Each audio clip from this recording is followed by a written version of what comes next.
Could I ask you first, did the province announce some flood mitigation money for Calgary? What's your reaction to the Calgary stuff? Well, of course, we're very pleased to have received this $14.9 million from the province for some really desperately needed work on Centre Street along Heritage Drive and the Glenmore Dam, and for a bunch of storm outflow. I should point out that the City of Calgary's request was for $50 million, and there remain 10 projects that must be done that were not funded. So we're happy with the 14.9, but certainly there's 35 to go, and we'll continue to have that conversation with the province, as well as conversation on other work that will need to be done if the province chooses not to move forward with either McLean Creek or the Glenmore Diversion Tunnel. What's the most critical Calgary project that remains unfunded in this category? There's quite a large number of them. You know, these are the things that I call brute force mitigation. The stuff that is not the big geoengineering stuff upstream, but it's about armoring riverbanks and building drains and strengthening our infrastructure wherever we can. And there are a lot of them, both for the City of Calgary and for NMAX. One of the decisions that the province has made is not to fund NMAX related things. And of course we have to do that too, because people can't lose their power during a flood. So these are things we'll continue to discuss. Can I ask you about an arena? Apparently, you could try. You know, there are reports that now the arena, a stadium, even a field house, is all being combined into one. So what can you tell us that you know about these things? I can certainly tell you that I have read those reports. Have you met Mr. King? I have. I meet Mr. King often. He's an important community citizen, and certainly every now and then we blue sky about things he might want to do. But council has received no formal proposal, and as you know, council members may not disclose the contents of conversations that may or may not have been held in camera.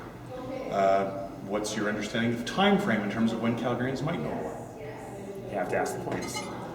All right, and on that field house proposal, obviously there's, well, it's an unfunded project from the City of Calgary's perspective. Does this help or solve any issues for City of Calgary if they decide to make this part of the deal? Well, you know, we've long, the building a field house in Calgary has long been a priority of the City of Calgary. It's an area in which our recreation is bad. We need to have an indoor field house, but it is number one on our unfunded list. So it's very much a hypothetical discussion. It's not that we were going to build one anyway and we might move it somewhere. We don't have the money. As I've always said about the arena, there are two issues here. The first is that public money must go after public benefit, not private benefit. And number two, there ain't no money. So it's fun to have hypothetical discussions, but when there ain't no money, you can't really solve those problems. Well, did Mr. King ask you, the City of Calgary, for something for their project? They have no proposal before us. You have no money. And we have no money. I did want to say one other thing, which you're not going to ask me about, but I just want to say it is that I have a letter on my desk that I'm about to send out to Monsieur Hubert Lacroix, the CEO of the CBC. I am deeply concerned that the cuts that have been announced to the CBC, I know there were difficult choices to be made, but are extremely disproportionate in the West and extremely disproportionate here in Calgary.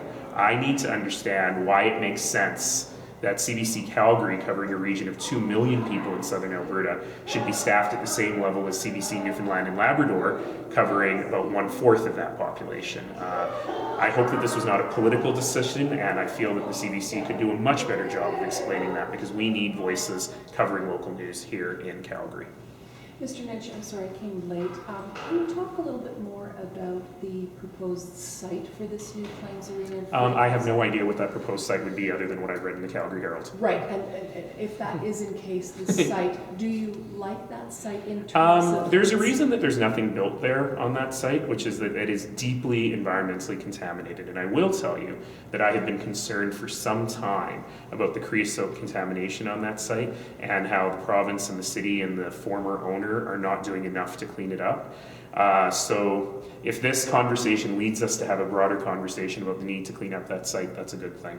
Why is that site contaminated? What caused it? Used to be railway ties being built there that were soaked in creosote. So we've known for many decades that there's a lot of problems with that site. Certainly there were reports as recently as last year of creosote being found in basements on the other side of the river. And so these are things that we need to look at. But there is a reason that that site is not built on. And I'm wondering as well about the restrictions on the size of that site, if you're looking at 3 large new arenas and a football stadium, is there enough space? Again, I can't speak to that because all I know is that some people have had some dreams and told the Calgary Herald about it. The West Village plan, which was enunciated some years ago. Yes. Lots of fancy pictures and drawings of what could be there. Moving boat. Oh, they're trail. really nice. They're very nice. When I started as mayor, there were boxes and boxes full of those fancy pictures. The question is all that dead? Is it just a flight of fancy of somebody else's imagination? No work has been done on achieving the West Village ARP that I know of since that plan was put into place.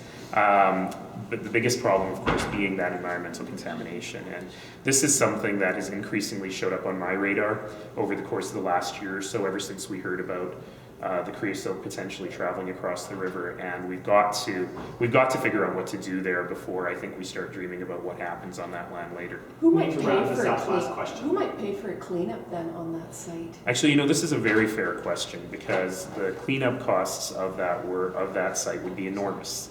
And so we have to figure out how to pay for it. The city certainly doesn't have the ability to pay for it using our own resources.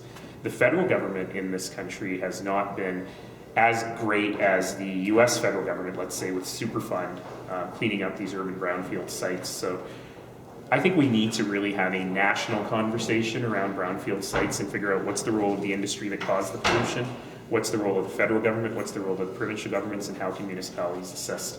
But certainly dumping it on municipalities is not going to work. Okay, thank you.